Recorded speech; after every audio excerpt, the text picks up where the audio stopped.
কুমারী মেয়েকে বাছাই করে তারা আনন্দ করে ঢোল নগর পিটাইয়া নাচতে নাচতে তারা ওই মেয়েটাকে নিয়ে চলে যাচ্ছে। আর মেয়েটা গগন বিদারী চিৎকার করতেছে বাঁচার জন্য। মেয়ের গগন বিদারী চিৎকারে আকাশ পাতাল ভারী হয়, কিন্তু ওরা আনন্দ করে, কারণ ওরা নীল নদের ভিতরে জোয়ার আনতে হবে। সেনাপতি আমর ইবনুল আস তিনি দৌড়ায় চলে গেলেন, সৈন্যবাহিনী নিয়ে বললেন, মিশরবাসী, মুসলমানদের দখল এখন মিশর, আইন মুসলমানদের আইন চলবে, কোনো নিরাপরাধ কোনো মানুষ এই জমিনে হত্যা হবে না। আমরা মুসলমান কে হিন্দু কে বৌদ্ধ কে খ্রিস্টান কে কোন জাত এটা আমরা দেখবো না। আল্লাহর আইনে সবাই আমাদের আইনে সমান। মুসলমান যেমন নিরাপত্তা পাবে, অন্য ধর্মের মানুষ তেমন নিরাপত্তা পাবে। একবার জোরে বলা যাবে কি আল্লাহু আকবার। এটার নাম ইসলাম, এটার নাম দ্বীন। আমি মুসলিম, যেইভাবে এদেশে নিরাপত্তা পাবো, অধিকার পাবো, ঠিক হিন্দুরও একই রকম অধিকার পাবে। সেনাপতি আমর ইবনুল আস দৌড়াই চলে গেলেন, সাবধান, তোমরা যদি এই কুমারী মেয়েকে হত্যা করো, আমর ইবনুল আসের তলোয়ার তোমাদের গর্দানে পড়বে, চলে যাও সাবধানে। নিরাপরাধ কুমারী মেয়ের হত্যা, রক্তপাত এই জমিনে চলবে না। এই সমস্ত কুপ্রথা কুসংস্কার এই জমিনে চলবে না। ওরা বলল, হে সেনাপতি, তোমরা দখল করছো মিশর ঠিক আছে, কিন্তু আমরা প্রত্যেক বছর একটা করে মেয়ে এইভাবে জবাই দেওয়ার কারণে নীল নদের মধ্যে পানির জোয়ার আসে। আল্লামা আবুল ফরাজ ইবনুল জৌজি রাহমাতুল্লাহি আলাইহি আজ থেকে 900 বছর আগে তার উয়ুনুল হিকায়াতের মধ্যে লিখতেছেন। ইমাম আবুল ফরাজ ইবনুল জৌজি ওনার কিতাবের মধ্যে লেখেন, তখন মুসলমানদেরকে বলা হলো, মুসলমানেরা, আমরা কুমারী মেয়ে হত্যা করে পানি উঠিয়ে আনি, নীল নদের জোয়ার আনি, আমরা তোমাদের প্রথা মেনে নেব, আমরা এই কুমারী হত্যা করব না, কিন্তু পানির জোয়ার তোমরা এনে দাও। সেনাপতি আমর ইবনুল আস তিনি চিঠি লিখলেন মিশর থেকে মদিনাতুল মুনাওয়ারার দিকে খলিফাতুল মুসলিমিন হযরত ওমরের কাছে চিঠিখানা লিখে বললেন, আমিরুল মুমিনিন, একটা বদ তরিকা কুসংস্কার মিশরের মানুষের ভিতরে, তারা একটা কুমারী মেয়েকে ধরে নিয়ে এই কুমারী মেয়েটা মিশরের জমিনে তারা নীল নদের পারে জবাই দেয়। ওই রক্তগুলি গড়াইয়া গড়াইয়া পানির মধ্যে যাওয়ার পরে নীল নদে জোয়ার আসে। আমিরুল মুমিনিন তারা এখন এই মেয়েটাকে ধরে নিয়ে জবাই দিবে। আমি বাধা দেওয়ার পরে তারা বলছে, তোমরা নীল নদের জোয়ার যদি এনে দাও তাহলে আমরা কখনো কুমারী হত্যা করব না। হুজুর, আমি এখন কি করব? কেমন মুসলমান সেই দিন, কোন জাতের মুসলমান সেই দিন? তারাও মুসলমান আর আমরা মুসলমান। কত দামি মুসলমান! রাসূলের দরবারে থেকে ওমরের হালতের পরিবর্তন কত বিরাট! হায় হায় হায়, যেই নবীর বারগাহে কদমের গোলামির জন্য ওমরের হালত যদি এটা হয়, তাহলে বলেন তো আমার রাসূল কারীমের শান। আমি ফরিদি কেন, বাবর আজহারি কেন, গিয়াসউদ্দিন তাহিরি কেন, পৃথিবীর কোন বক্তা, কোটি কোটি বক্তাও যদি নবীর শান গাইতে থাকে, আমার নবীর শান শেষ হবে না। চিৎকার মেরে বলেন ঠিক না বেঠে? হযরত ওমর চিঠিখানা পড়লেন। চিঠিখানা পড়ার পরে আমিরুল মুমিনিন হযরত ওমর রাদিয়াল্লাহু আনহু আরেকখানা চিঠি লিখলেন। চিঠিখানা লেখে কাপড় ভাঁজ করে চিঠির বার্তাবাহকের হাতে দিয়ে বললেন, সেনাপতি আমর ইবনুল আসকে বলবা তিনি যাতে নীল নদের মধ্যে এই চিঠিখানা ছেড়ে দিয়ে চলে আসে। চিঠি নিয়ে চলে যাওয়া হলো মিশর। সেনাপতি আমরকে বলা হলো, খলিফাতুল মুসলিমিনের নির্দেশ, এই চিঠিখানা নীল নদের মধ্যে ছেড়ে দিয়ে চলে আসবেন। বাকি চিন্তা আপনাদের করতে হবে না, কোনো কাজ আর নাই, কোনো আইন আর নাই, পানি তো আনা লাগবে, এটাই তাদের শর্ত। পানি এনে দাও, কুমারী হত্যা বন্ধ করে দেব আমরা। নীল নদের মধ্যে চিঠিখানা ছেড়ে দিয়ে চলে আসব। নীল নদের মধ্যে আমর ইবনুল আস চিঠিখানা নিয়ে ছেড়ে দিয়ে চলে আসলেন। আল্লাহু আকবার। চিঠি ছেড়ে দিয়ে আসার পরে নীল নদের মধ্যে জোয়ার এসে নীল নদের পানিতে পুরা নীল নদ টইটুম্বুর হয়ে ভরে গেল। একবার জোরে বলা যাবে কি ইয়া রাসূলুল্লাহ। মেজবানে রাসূল হযরত আইয়ুব আনসারী রাদিয়াল্লাহু আনহু, যিনি রাসূল কারীমকে মেজবানি গ্রহণ করেছিলেন মেহমান হিসেবে। আনসারী সাহাবী মদিনাতুল মুনাওয়ারাতে নবীজি হিজরত করে রওনা। মদিনার উপকণ্ঠে পৌঁছাইলে মদিনার হাজার হাজার মুসলমান নবীকে অভ্যর্থনা দিল। তালাআল বাদরু আলাইনা মিন সানিয়াতিল বিদা ওয়াজাবাশ শুকরু আলাইনা মাদআলিল্লাহি দা। একবার জোরে বলা যাবে কি মারহাবা। তালাআল বাদরু আলাইনা, আমাদের মাঝে এক পূর্ণিমার চাঁদের উদয় হচ্ছে। একসাথে বলবেন আল্লাহু আকবার। কি চাঁদ? পূর্ণিমার চাঁদ উদয় হচ্ছে। আমাদের মাঝে এক পূর্ণিমার চাঁদ উদয় হচ্ছে। পূর্ণিমার চাঁদ আমাদের মাঝে আসতেছে। চাঁদ কি আমাদের নবী।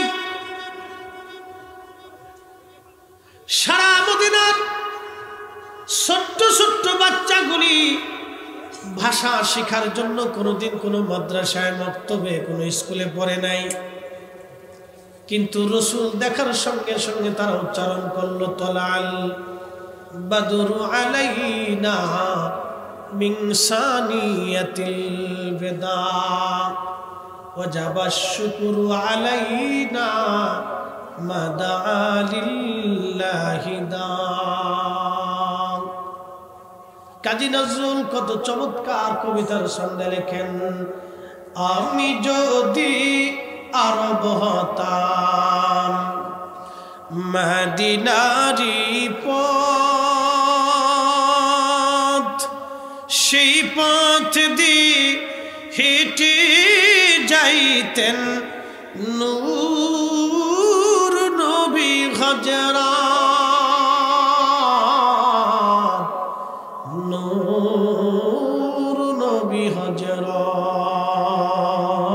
চিৎকার করে জোরে বলবেন কি আল্লাহু আকবার। চুনারু ঘাটবাসী মনোযোগ লাগান। আল্লাহ নবীকে দেখা মাত্র সেই দিন নবীকে চাঁদের সাথে তুলনা দেওয়া হলো।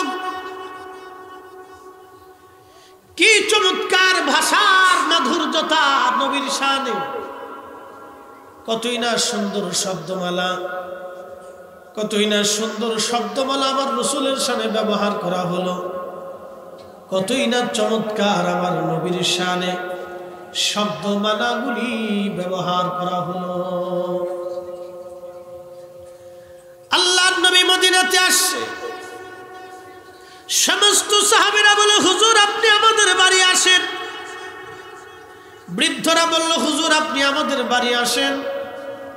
যুবকরা বলে ইয়া রাসূলুল্লাহ আপনি আমাদের বাড়ি আসেন। বাচ্চারা বলে ইয়া রাসূলুল্লাহ আপনি আমাদের বাড়ি আসেন। মদিনার মানুষ ছিল খুব মেহমান প্রিয়, এখনো মদিনার মানুষ খুব মেহমান প্রিয়। এরা মেহমানদেরকে খুবই যত্ন করে এবং সম্মান করে। সারা বাংলাদেশের মধ্যে সিলেটের মানুষ খুব মেহমান প্রিয়। একবার জোরে বলা যাবে কি মারহাবা। ফাম মারিনি, এটা সত্য। আর দুনিয়া তো আসাদ্দু মিনাল ফাম, দুনিয়া ফামের উপরে চলে।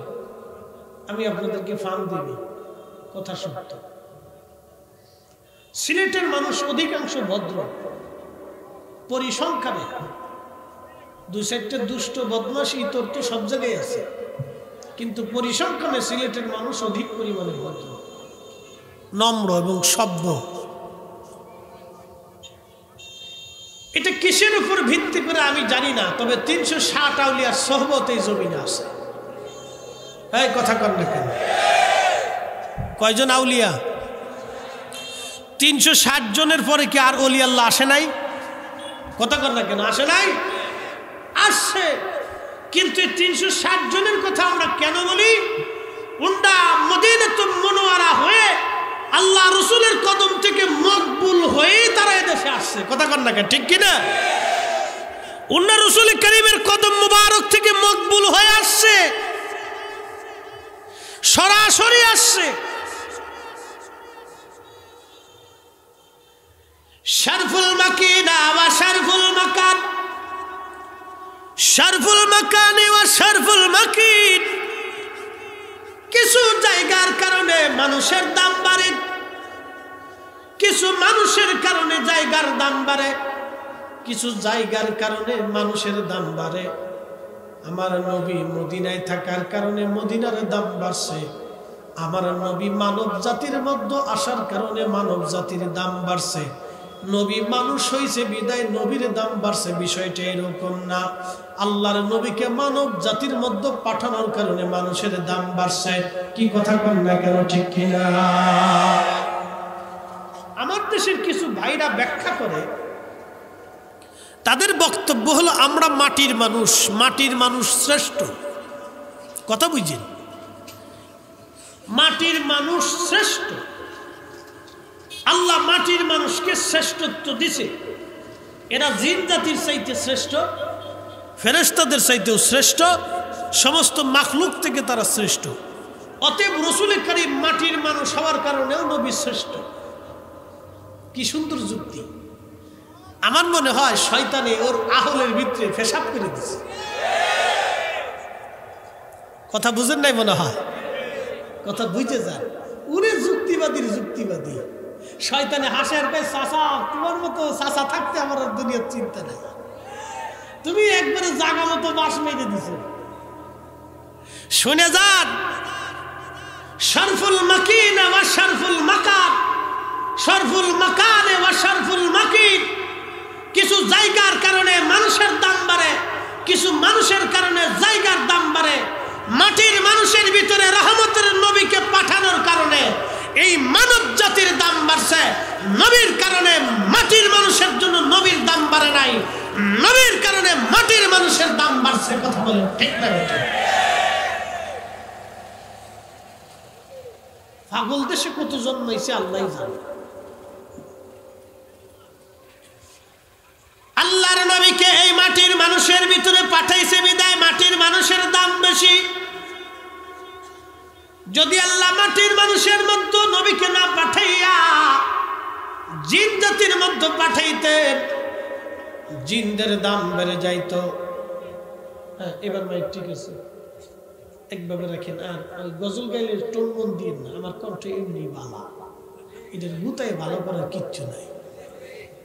বেশি ভালো করতে আসলে সে দূর থেকে মানুষ বলছে বেডি ওয়াজ করতেছে, কণ্ঠ চিকুন না, পরে মনে করবো যে বেডি চিল্লাইতেছে। তো যেমনি সেমনি থাক, চলুকেই একসাথে জোরে বলি তো আল্লাহু আকবার। না, চোনারো ঘাটার আওয়াজ হয়েছে না, এটা ছোটখাটো একটা মজলিসের আওয়াজ হয়েছে। গলার কাশি কুশি দিয়ে গলাটা সারা। একসাথে জোরে বলি আল্লাহু আকবার। আল্লাহু আকবার ওয়ালিল্লাহিল হামদু। বিসমিল্লাহির রাহমানির রাহিম।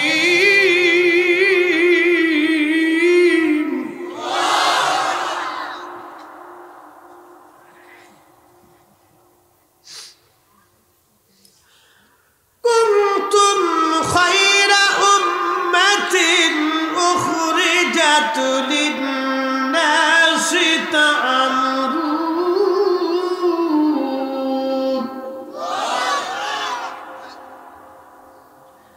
আল্লাহ বললেন তোমরা সর্বশ্রেষ্ঠ জাতি। আমাদেরকে আল্লাহ বললেন তোমরা সর্বশ্রেষ্ঠ জাতি, তোমাদেরকে শ্রেষ্ঠত্ব দিলাম। দুনিয়াতে দুইটা কাজ করবা। এক নাম্বার, মানুষদেরকে ভালো কাজের দাওয়াত দিবা। ওয়া তানহাউনা আনিল মুনকার, খারাপ কাজ থেকে তুমি ফিরিয়ে রাখবা। আল্লাহ শ্রেষ্ঠত্ব কেন দিলেন? কিসের জন্য এই মানব জাতিকে শ্রেষ্ঠত্ব দিবেন আল্লাহ? ফেরেশতাদেরকে শ্রেষ্ঠত্ব দেওয়ার কথা, তারা বলল নাহনু নুসাব্বিহু বিহামদিকা ওয়া নুকাদ্দিসু লাক। আল্লাহ, এই মানব জাতি তুমি দুনিয়াতে পাঠাইছো আল্লাহ, আমরাই তো ইবাদত করি, আমরাই হাম করি, আমরাই তাসবিহ করি। ক্বালু আতাজআলু ফিহা মান ইউফসিদু ফিহা ওয়া ইয়াসফিকুদ দিমা।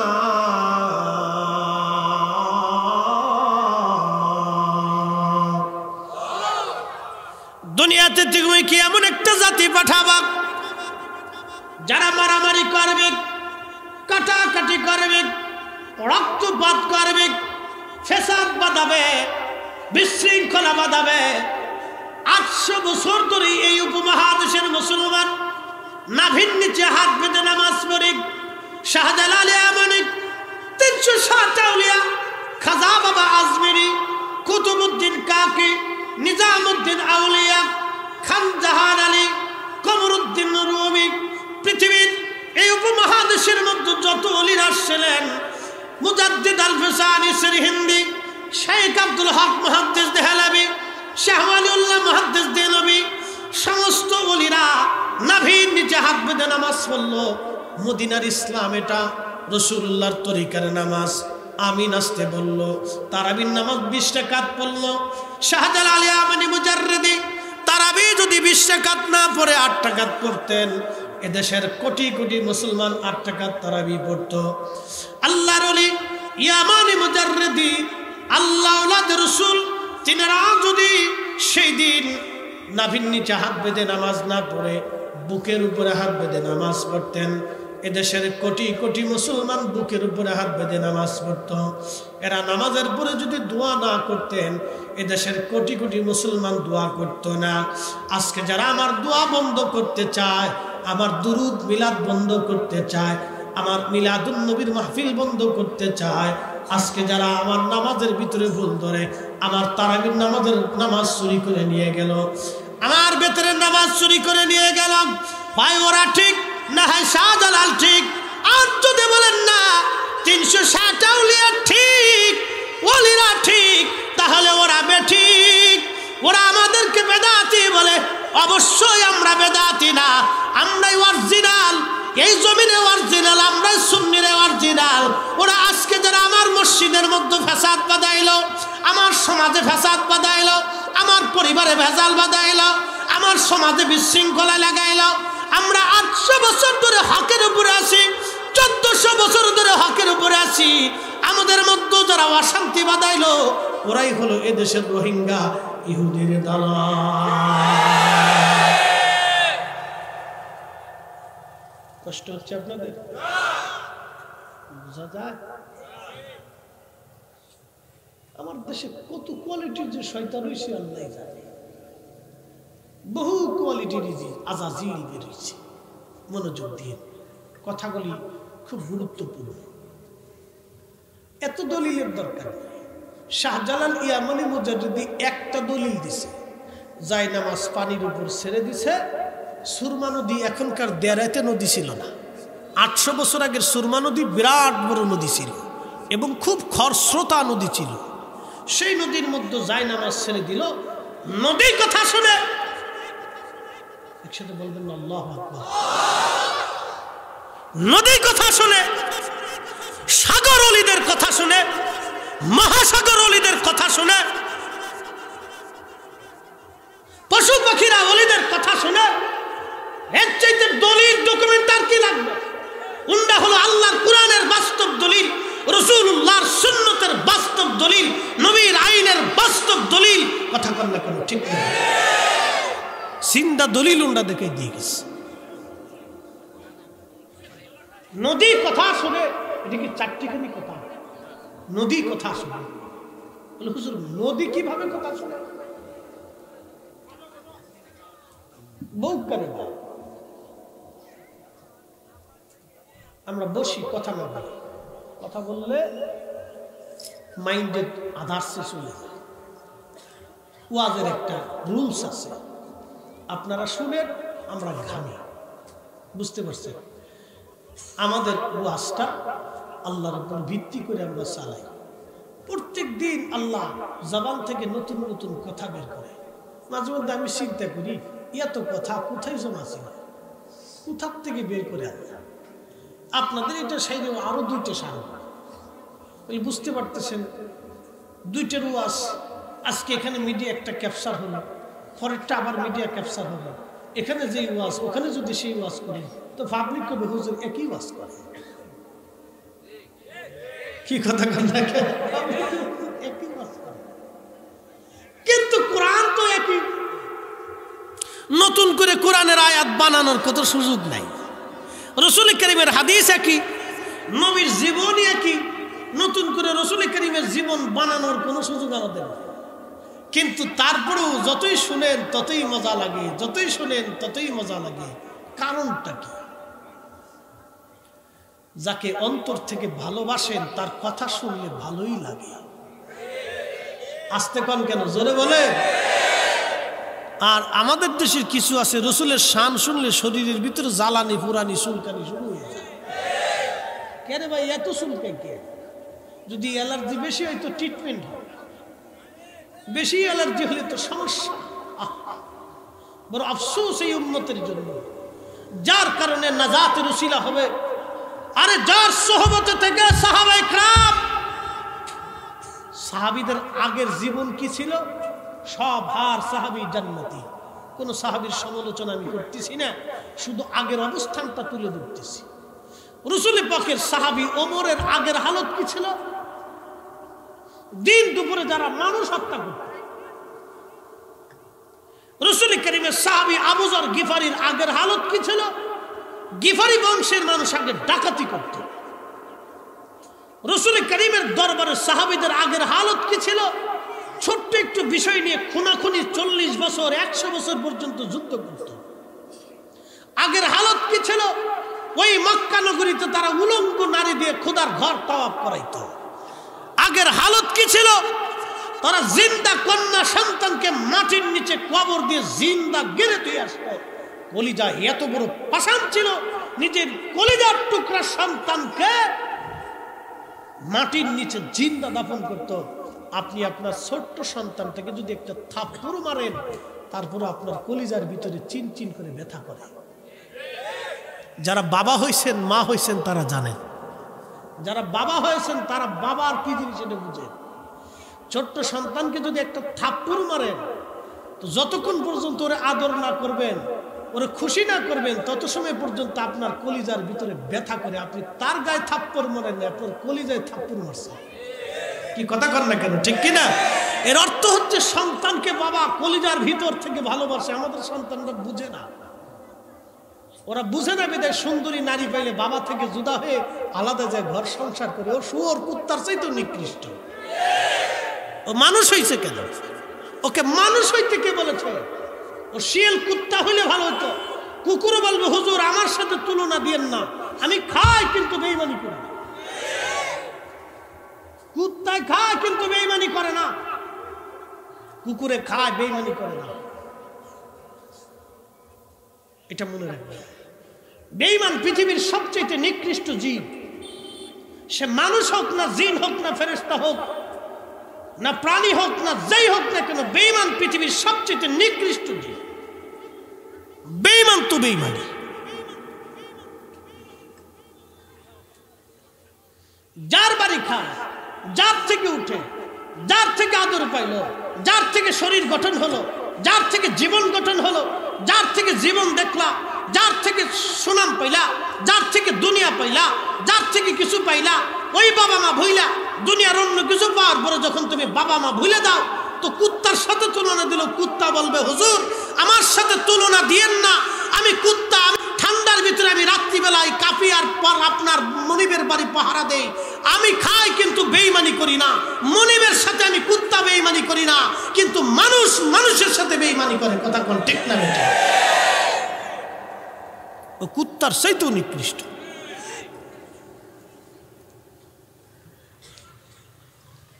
প্রিয় মুসলমান আমার, চোনারঘাটবাসী খুবই মনোযোগ দিয়ে শুনিয়া যান। সাহাবীরা রসুলের দরবারে আগের হালত পরের হালত কত বড় চেঞ্জ। এক সময় যারা দিন দুপুরে মানুষ মেরে ফেলতো, তারা নবীর সোহবতে আসার পরে এতই প্রেমিক হয়ে গেল, এতই প্রেমিক তারা হয়ে গেল। হযরত ওমর রাদিয়াল্লাহু আনহু রসুলের দরবারে আসার আগে কি ওমর ছিলেন, কিন্তু নবীর দরবারে আসার পরে ওমরের এমন পরিবর্তন হলো, এমন পরিবর্তন হয়ে গেল। হযরত ওমরের জমানায় মিশর, বর্তমান মিশর দখল হয়ে গেল। মিশর দখল হওয়ার পরে সেনাপতি আমর ইবনুল আস, তিনার কাছে সংবাদ আসছে, সেনাপতি এই মিশরের একটা প্রথা হচ্ছে, তারা সুন্দরী কুমারী মেয়েকে প্রত্যেক বছরে নীল নদের পারে নিয়ে সুন্দরী রূপসী একটা মেয়েকে তারা জবাই দেয়। ওই রক্তগুলি গড়াইয়া গড়াইয়া গড়াইয়া গড়াইয়া নীল নদের পানির মধ্যে যখন পড়ে, পড়ার সঙ্গে সঙ্গে ওই পানির ভিতরে জোয়ার আসতে থাকে। সেনাপতি, মিশরের মানুষ নীল নদে সুন্দরী একটা কুমারী মেয়েকে বাছাই করে তারা আনন্দ করে ঢোল ডগর পিটাইয়া নাচতে নাচতে তারা ওই মেয়েটাকে নিয়ে চলে যাচ্ছে। আর মেয়েটা গগন বিদারী চিৎকার করতেছে বাঁচার জন্য। মেয়ের গগন বিদারী চিৎকারে আকাশ পাতাল ভারী হয়, কিন্তু ওরা আনন্দ করে, কারণ ওদের নীল নদের ভিতরে জোয়ার আনতে হবে। সেনাপতি আমর ইবনুল আস তিনি দৌড়ায় চলে গেলেন, সৈন্যবাহিনী নিয়ে বললেন, মিশরবাসী, মুসলমানদের দখল এখন মিশর, আইন মুসলমানদের আইন চলবে, কোনো নিরাপরাধ কোনো মানুষ এই জমিনে হত্যা হবে না। আমরা মুসলমান, কে হিন্দু, কে বৌদ্ধ, কে খ্রিস্টান, কে কোন জাত, এটা আমরা দেখব না। আল্লাহর আইনে সবাই আমাদের আইনে সমান। মুসলমান যেমন নিরাপত্তা পাবে, অন্য ধর্মের মানুষ তেমন নিরাপত্তা পাবে। একবার জোরে বলা যাবে কি আল্লাহু আকবার? এটার নাম ইসলাম, এটার নাম দ্বীন। আমি মুসলিম, যেইভাবে এদেশে নিরাপত্তা পাবো, অধিকার পাবো, ঠিক হিন্দুরও একই রকম অধিকার পাবে। এটার নাম ইসলাম। সেনাপতি আমর ইবনুল আস দৌড়াই চলে গেলেন, সাবধান, তোমরা যদি এই কুমারী মেয়েকে হত্যা করো, আমর ইবনুল আসের তলোয়ার তোমাদের গর্দানে পড়বে। চলে যাও, সাবধানে। নিরাপরাধ কুমারী মেয়ের হত্যা, রক্তপাত এই জমিনে চলবে না। এই সমস্ত কুপ্রথা, কুসংস্কার এই জমিনে চলবে না। ওরা বলল, হে সেনাপতি, তোমরা দখল করছো মিশর, ঠিক আছে, কিন্তু আমরা প্রত্যেক বছর একটা করে মেয়ে এইভাবে জবাই দেওয়ার কারণে নীল নদের মধ্যে পানির জোয়ার আসে। আল্লামা আবুল ফরাজ ইবনুল জৌজি রাহমাতুল্লাহ আলাইহি আজ থেকে 900 বছর আগে তার উয়ুনুল হিকায়াতের মধ্যে লিখতেছেন। ইমাম আবুল ফরাজ ইবনুল জৌজি ওনার কিতাবের মধ্যে লেখেন, তখন মুসলমানদেরকে বলা হলো, মুসলমানেরা, আমরা কুমারী মেয়ে হত্যা করে পানি উঠিয়ে আনি, নীল নদের জোয়ার আনি, আমরা তোমাদের প্রথা মেনে নেব। আমরা এই কুমারী হত্যা করব না, কিন্তু পানির জোয়ার তোমরা এনে দাও। সেনাপতি আমর ইবনুল আস তিনি চিঠি লিখলেন মিশর থেকে মদিনাতুল মুনাওয়ারার দিকে খলিফাতুল মুসলিমিন হযরত ওমরের কাছে চিঠিখানা লিখে বললেন, আমিরুল মুমিনিন, একটা বদ তরিকা, কুসংস্কার মিশরের মানুষের ভিতরে, তারা একটা কুমারী মেয়েকে ধরে নিয়ে এই কুমারী মেয়েটা মিশরের জমিনে তারা নীল নদের পারে জবাই দেয়। ওই রক্তগুলি গড়াইয়া গড়াইয়া পানির মধ্যে যাওয়ার পরে নীল নদে জোয়ার আসে। আমিরুল মুমিনিন তারা এখন এই মেয়েটাকে ধরে নিয়ে জবাই দিবে। আমি বাধা দেওয়ার পরে তারা বলছে, তোমরা নীল নদের জোয়ার যদি এনে দাও তাহলে আমরা কখনো কুমারী হত্যা করব না। হুজুর, আমি এখন কি করব? কেমন মুসলমান সেই দিন, কোন জাতের মুসলমান সেই দিন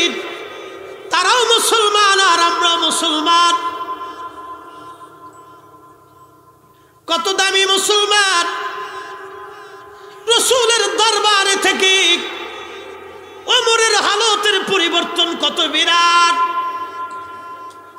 হায় হায় হায়, যেই নবীর বারগাহে কদমের গোলামির জন্য ওমরের হালত যদি এটা হয়, তাহলে বলেন তো আমার রাসূল কারীমের শান, আমি ফরিদি কেন, বাবর আজহারি কেন, গিয়াসউদ্দিন তাহিরি কেন, পৃথিবীর কোন বক্তা, কোটি কোটি বক্তাও যদি নবীর শান গাইতে থাকে, আমার নবীর শান শেষ হবে না।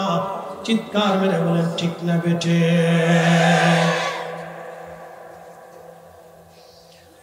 হযরত ওমর চিঠিখানা পড়লেন।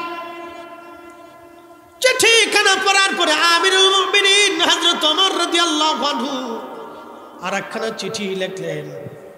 চিঠিখানা লিখে কাপড় ভাঁজ করে চিঠির বার্তাবাহকের হাতে দিয়ে বললেন, সেনাপতি আমর ইবনুল আসকে বলবা তিনি যাতে নীল নদের মধ্যে এই চিঠিখানা ছেড়ে দিয়ে চলে আসে।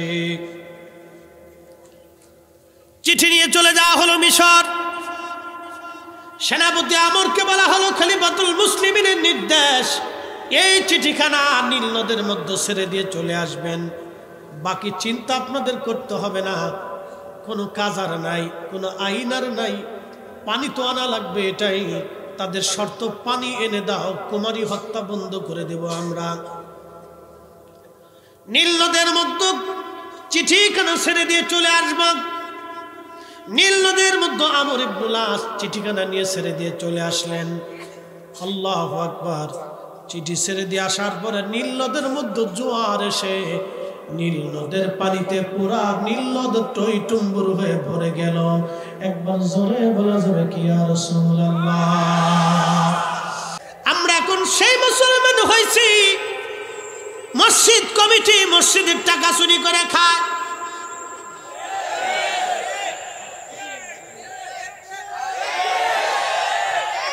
আমরা সেই মুসলমান হয়েছি, হায় হায় হায় হায়, আমরা সেই মুসলমান এখন গরিব মানুষের রক্ত চুষে খাই।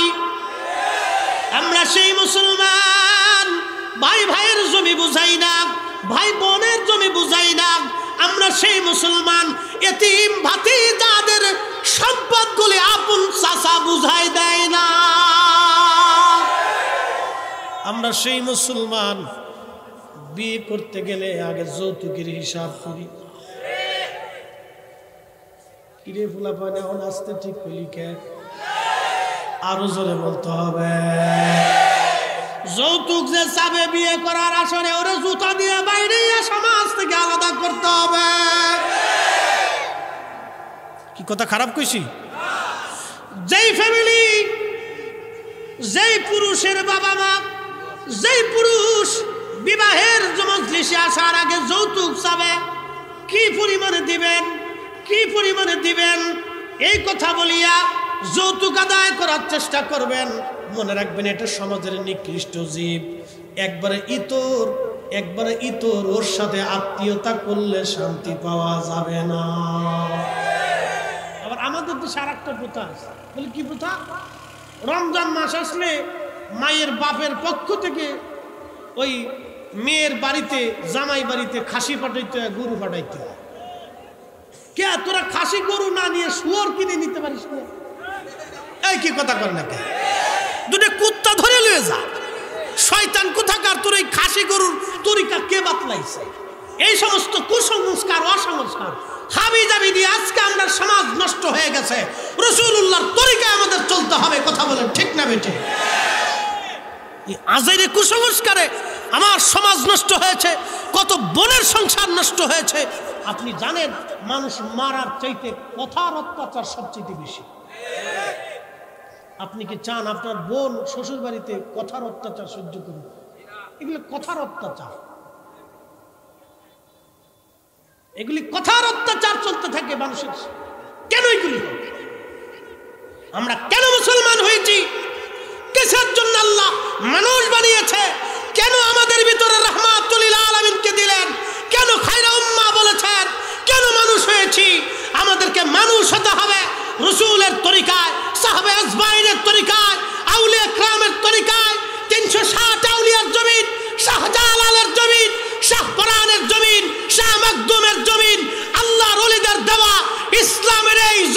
কুসংস্কার চলবে না। কথা বলেন ঠিক না ঠিক? এগুলি সমাজ থেকে জুতা দিয়ে বাইরিয়ে তাড়াইতে হবে। আশ্চর্য, এগুলি কোথা থেকে আমদানি হয় আল্লাহ জানে। এক একটা প্রথা সমাজকে কলুষিত করতেছে। এগুলি থেকে সমাজের অশান্তি সৃষ্টি হয়, ফ্যামিলির ভিতরে অশান্তি সৃষ্টি হয়, এগুলি চলতেছে আজ। হযরত ওমর রাদিয়াল্লাহু আনহু চিঠি লিখে দিলেন, নীল নদে জোয়ার আসলো, কুমারী হত্যা বন্ধ হয়ে গেল। সাহাবে আজমাইন জিজ্ঞেস করলেন, ইয়া আমিরাল মুমিনিন, একটা বিষয় আমি বুঝলাম না, আমরা বুঝলাম না, বলেন কি বুঝেন নাই? কথা ছিল নীল নদের পানির জোয়ার আসবে, তারা কুমারী হত্যা বন্ধ করে দিবে বলে। হ্যাঁ, আপনি চিঠির মধ্যে কি লিখলেন যে নীল নদের মধ্যে জোয়ার আসলো? আমিরুল মুমিনিন বললেন, ও নবী সাহাবীরা, আমি চিঠির মধ্যে লিখলাম, হে নীল নদ, তুমি যদি আল্লাহর হুকুমে প্রবাহিত হও, তাহলে আমি ওমর খলিফাতুল মুসলিমিন বলতেছি, তুমি আল্লাহর হুকুমে আবার প্রবাহিত হও।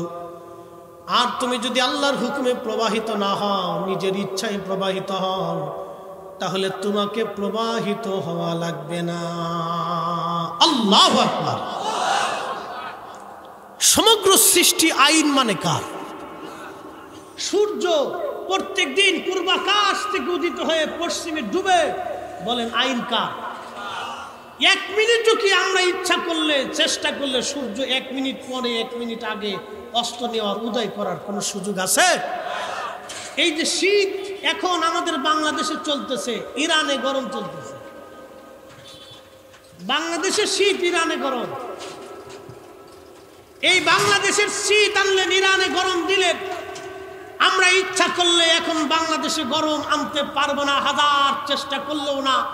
বাংলাদেশের সমস্ত মানুষ একসাথে আগুন জ্বালাইলেও এই বাংলাদেশে গরম আনা যাবে না। সারা বাংলাদেশে আগুন লেগে গেলেও বাংলাদেশে গরম হবে না। যিনি শীত পাঠাইলেন, চিৎকার মেরে বলেন, সে মালিককে। শীত কার আইনে চলে? আল্লাহ। الشمس والقمر بحسبان والنجم والشجر يسجدان। আল্লাহ বলেন, সূর্য এবং চাঁদ আমি আল্লাহর নির্দিষ্ট কক্ষপথে হুকুম মোতাবেক চলতে থাকে। নক্ষত্র এবং গাছ তরুলতা পাতা আমাকে সেজদা দেয়। আল্লাহর কোরআন আলো বলল, আলাম তারা আন্নাল্লাহা ইয়াসজুদু লাহু মান ফিস সামাওয়াতি ওয়া মান ফিল আরদ। ও নবী, আপনি কি দেখেন না আসমান ও জমিনের ভিতরে যা কিছু আছে সব আমি আল্লাহকে সেজদা দেয়। আসমান ও জমিনের ভিতরে যাহা কিছু আছে, ও নবী আপনি কি দেখেন না সব আমি আল্লাহকে সেজদা দেয়। আশ-শামসু ওয়াল কমারু ওয়ান নুজুমু ওয়াল জিবালু ওয়াশ শাজারু ওয়াদ দাওয়াবু ওয়া কাসীরুম মিনান নাস।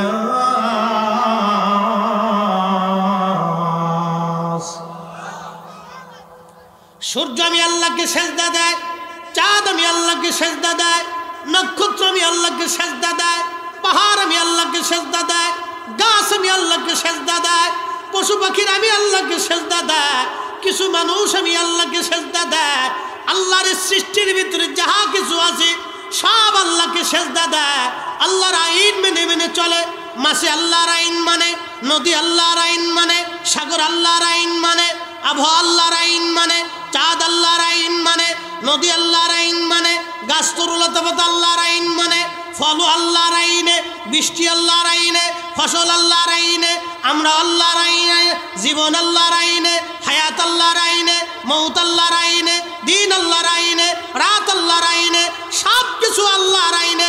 আল্লাহর আইনে তাহলে আমাদের জীবন চলবে আল্লাহর আইনে। কথা কন না কেন, ঠিক কিনা? আল্লাহ বলেন ওয়ালা তাত্তাবিউ খুতুওয়াতিশ শাইতান, তোমরা শয়তানের ইত্তেবা করিও না, শয়তানের ইত্তেবা করিও না। আমিরুল মুমিনিন ওমর বললেন, আমি নীলনদকে লিখে দিলাম, হে নীলনদ, তুমি যদি আল্লাহর হুকুমে প্রবাহিত হও, তো আমি ওমর বলতেছি তুমি আল্লাহর হুকুমে প্রবাহিত হও। একসাথে বলবেন আল্লাহু আকবার। আচ্ছা, আপনারা যদি আমার কাছে একখানা চিঠি এনে বলেন, হুজুর কাগজের মধ্যে লিখে দেন, এই আপনাদের পাশে একটা নদী আছে, খোয়াই নদী। কি নদী? খোয়াই আছে না? খোয়াই নদী থেকে এখন কি জোয়ার আছে? এখন শীতকাল। এখন আপনারা বলেন, ফরিদ সাহেব আপনি বিরাট বড় বক্তা, অনেক বড় হুজুর, আপনার ওয়াজ শুনি, সারা রাত ওয়াজ শুনতে শুনতে ঘুমায় এমনও ভক্ত আছে, হুজুর সারা রাত্রে বেলা ঘুমাই ঘুমাই ওয়াজ শুনি, স্বপ্নে ওয়াজ শুনি, আমি কি শুনেন? এরকম আছে, হুজুর গোবের ওষুধ বানিয়েছে আপনার ওয়াজ, হ্যাঁ শুনে, শুনতে থাকেন, যদি ভালো লাগে তো শুনবেন। আপনার আইনে বলেন, হুজুর খোয়াই নদীতে যেটি একটু জোয়ার টোয়ার আসে, পানি টানি হন দরকার, আপনি একটু সিটি লিখে দেন, কাজ হবে?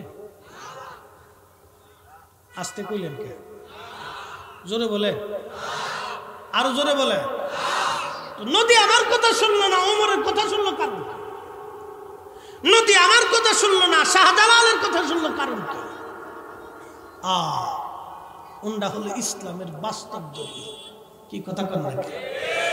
হযরত ওমর তারাবি চালু করছে 20 রাকাত, আর আমার দেশের মোল্লাই চালু করছে 8 রাকাত। ওমরের চাইতে বেশি বুঝছে। আজকে ওমর যদি দুনিয়ার জিন্দা থাকতেন, জুতা দিয়ে বাইরে গিয়ে সমাজ থেকে বাইর করে দিত। কথার ভিতরে কোনো বাকি ঝুঁকি আছে? একবারে ডাইরেক্ট 100। ও ছাতা এত বাকি ঝুঁকি করে লাভ কি? বুঝতে পারছেন? বুঝে তারপরে যেতে হবে কবরে। কবরে তো যাওয়াই লাগবে, কিন্তু বুঝে যাওয়াটা জরুরি। চুনারু ঘাটের মুসলমান হযরত ওমরের কথা নদীতে শুনল, শাহজালাল আমনি মুজাররিদের কথা নদীতে শুনল। কারণ কি? তারা আল্লাহকে মন মকবুল করেছিলেন, রাসূলুল্লাহর কদমের এমন গোলাম হয়েছিলেন হযরত ওমর। হায় হায় হায়, কি করে আমি সাহাবীদের প্রেম ভালোবাসার কথা বোঝাবো?